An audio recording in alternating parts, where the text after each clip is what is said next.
আপনার জীবনের রিমোট কন্ট্রোলটা কি আপনার পাড়া প্রতিবেশী বা আত্মীয় স্বজনের হাতে দিয়ে রেখেছেন?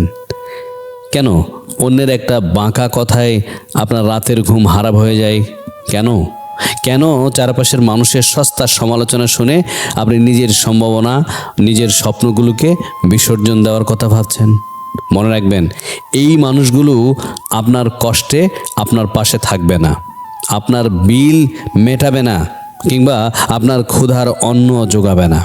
তারা শুধু পারে আপনার চলার পথে কাঁটা ছড়াতে। আপনি যদি সবার কথা শুনতে চান, সবার কথা শুনে বলতে চান, তবে দিন শেষে আপনি সবার মন রক্ষা করতে পারলেও নিজের অস্তিত্বটাকেই হারিয়ে ফেলবেন। আজই সময় হয়েছে, কান বন্ধ করে নিজের হৃদয়ের কথা শুনুন। মানুষের কাজই হলো কথা বলা। আপনি ভালো করলেও তারা বলবে, খারাপ করলেও তারা বলবে। আপনি যদি সফল হন, তারা বলবে আপনার ভাগ্য ভালো ছিল, আর যদি আপনি ব্যর্থ হন, তবে তারাই বলবে আমি তো আগেই জানতাম ওকে দিয়ে কিচ্ছু হবে না। এই দ্বিমুখী মানুষের কথায় নিজের অমূল্য সময় নষ্ট করাটা কি ঠিক হবে? এটি কি বুদ্ধিমানের কাজ? পৃথিবীটা এমন এক জায়গায় যেখানে আপনি যতক্ষণ পর্যন্ত শান্তিতে থাকতে পারবেন না, যতক্ষণ না আপনি অন্যের মতামতের উপর নির্ভর করা ছেড়ে দিচ্ছেন।